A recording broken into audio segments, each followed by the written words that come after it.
किसी ने बड़े कमाल की बात कही है कि जिंदगी में हमेशा दो तरह के लोगों से सावधान रहना। पहले वो जो आप में वो कमी बताएं जो आप में है ही नहीं, और दूसरे वो जो आप में वो खूबी बताएं जो आप में है ही नहीं।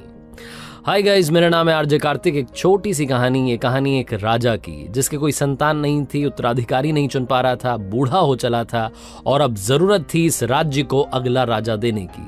अपने मंत्रियों से बात की तो उन्होंने बताया कि सर आप किसी को अडॉप्ट कर लीजिए। किसी ने कहा कि महाराजा साहब आप तो किसी को अडॉप्ट करने के बजाय किसी को भी आपकी पसंद से चुन करके किसी भी मंत्री को राजा बना दीजिए। राजा को ये सब समझ में नहीं आ रहा था। किसी ने उससे कहा कि कंपटीशन रखवा लीजिए।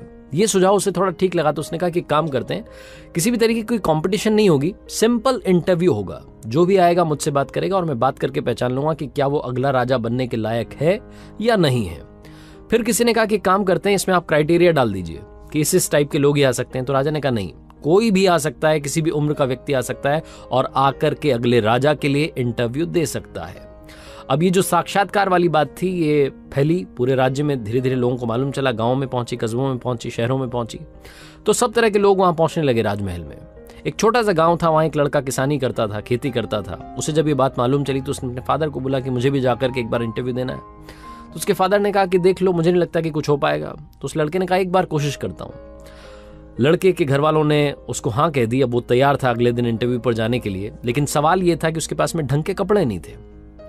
अब जब ढंग के कपड़े नहीं थे तो उसको अंदर से वो घिन आने लगी कि कैसे मैं इंटरव्यू दूंगा, पता नहीं मतलब राजा को जब वो पहली बार मुझे देखेंगे उसके बाद ही उनका इंप्रेशन क्या होगा, वो जम नहीं पाएगा मामला। उसने अपने फादर से कहा कि क्या कुछ पैसे मिल पाएंगे, घर में ज्यादा पैसे भी नहीं थे। जैसे तैसे उसने उधारी करके कहीं से भी जुगाड़ करके एक अच्छा सा जैकेट बनवाया। पुराने से कपड़े थे, फटी सी शर्ट थी, पुरानी सी पैंट थी, उसके ऊपर वो अच्छा सा जैकेट डाला और इंटरव्यू देने के लिए वो जो नगर था जहां पर उनकी राजधानी थी, राजमहल था, वहां निकल पड़ा। रास्ते में जाते आते सोच रहा था कि क्या सवाल पूछे जा सकते हैं, किस किस के मुझे जवाब देने होंगे। बहुत सारी अंदर, जो कि हर इंसान के साथ होता है जब भी हम इंटरव्यू के लिए जाते हैं, बहुत कुछ माइंड में चल रहा होता है। वो जो नगर था वो आ ही गया था, परकोटा दिख रहा था। तभी उसे एक भिखारी दिखाई दिया जो कि सड़क के किनारे बैठा हुआ था।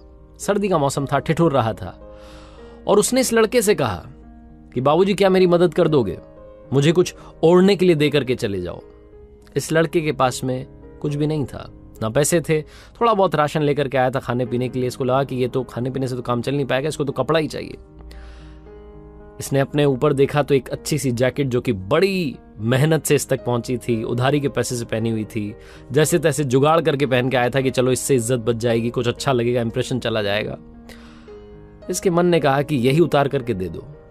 लड़के ने यही जो जैकेट थी उतार करके उस भिखारी को दे दी। उसके बाद में वापस चल पड़ा आगे। उस नगर में पहुंचा, राजधानी में पहुंचा जहां पर कि राजमहल था। वहां गया, जो राजा के सैनिक थे उन्होंने रास्ता बताया कि यहाँ सराय में जाकर के रुक जाइए। 2-3 घंटे वहां आराम किया। उसके बाद में इसका इंटरव्यू का टाइम आया। बाल बाल बना करके, वही पुराने से कपड़े थे, गंदे कपड़े। मन ही मन सोच रहा था कि पता नहीं क्या होगा, अब तो वो जैकेट भी चली गई है, सब कुछ खत्म होने वाला है, सब बिगड़ गया है। लेकिन कोई बात नहीं, अब यहाँ तक आ गया हूँ, पापा पूछेंगे कि क्या करके आया तो एक बार कम से कम ये तो बताऊंगा कि राजा साहब से मिल करके आया।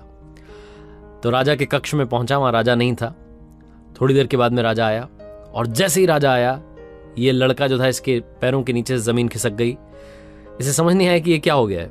वो जो राजा था वो वही भिखारी था जो कि थोड़ी देर पहले मिला था रास्ते में और जिसने इसका वो जो अनमोल जैकेट था वो ले लिया था। वो एक अच्छा सा कपड़ा जो पहन के आया था वो भी उसने ले लिया था। अब इससे बोला नहीं जा रहा था, समझ नहीं पा रहा था कि क्या रिएक्शन दूं। तो इसने बस ऐसे इशारों में पूछा कि क्या आप वही हैं जो मिले थे। तो राजा ने कहा कि हाँ, मैं वही भिखारी हूं जो थोड़ी देर पहले तुम्हें मिला था। अब इसके अंदर थोड़ी हिम्मत आई। इसने पूछा कि आपने मेरे साथ क्यों किया, ये कौन सी परीक्षा आप ले रहे थे, ये क्या तरीका है, मेरे पास में एक ही जैकेट थी वो भी आपने ले ली और अब आप ही यहाँ पर राजा बनकर बैठे, आप ही राजा हैं। मुझे तो समझ ही नहीं आ रहा कि मैं क्या बोलूं। राजा ने बोला कि परेशान मत रहो, अगर मैं राजा बन के सबसे पहले तुम्हारे सामने आता तो मैं जो बोलता वो तुम कर देते, तुम दुनिया का हर काम कर देते मुझे इंप्रेस करने के लिए और अगला राजा बनने के लिए। लेकिन मैं तुम्हारे सामने सबसे पहले भिखारी बन के आया और मैं तुम्हारे असली चरित्र को, असली कैरेक्टर को जानना चाहता था कि अंदर से तुम कैसे हो। सर्दी का मौसम है, ठिठुर रहा था वहां भिखारी बन के, तुम्हारे पास सिर्फ एक जैकेट था। मुझे नहीं लगता कि तुम्हारे पास ज्यादा कपड़े भी होंगे घर पर, बड़ी मुश्किल से तुम शायद ये लेकर के आए होंगे। सबसे पहले तो ये जैकेट अपना वापस लो और अब से तुम इस राज्य के अगले राजा हो। तो उस लड़के ने बोला कि आपने तो मुझसे कुछ पूछा भी नहीं, ये कौन सा तरीका हो अगला राजा अनाउंस करने का। तो राजा ने कहा कि मुझे सब समझ आ गया है। जो इंसान दिल से अच्छा होता है, जो बिना किसी स्वार्थ के दूसरे की मदद कर देता है, रिटर्न में जिसको कुछ नहीं चाहिए, और जो अपने पास नहीं है उसके बाद में भी सामने वाले की मदद करने के लिए तैयार हो जाता है, वही इंसान सबसे अच्छा इंसान होता है। इसीलिए मुझे राज्य के लिए ऐसे राजा की तलाश थी जो सबसे पहले अच्छा इंसान हो। इसीलिए मैंने कोई एज, कोई ग्रुप, कोई भी क्राइटेरिया नहीं लगाया था।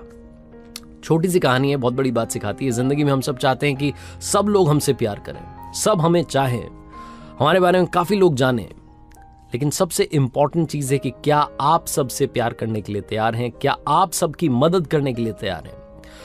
बहुत ही खूबसूरत सा मैसेज ये कहानी देती है। जिंदगी में सबसे पहले बनना है तो अच्छा इंसान बनो। और मैंने कई बार अपनी कहानियों में कहा है कि पैसे तो हम कमाते रहते हैं, जिस दिन दुआएं कमाने लगेंगे शायद उस दिन चमत्कार होने लगेगा। और वो जो कहते हैं ना कि 1% जो है वो बस 1% से रह गए, वो 1% वाली जो कमी है वो दूर हो जाएगी और शायद आप मंजिल के पास पहुंच करके वहां पहुंच भी जाओगे और झंडा बुलंद कर दोगे।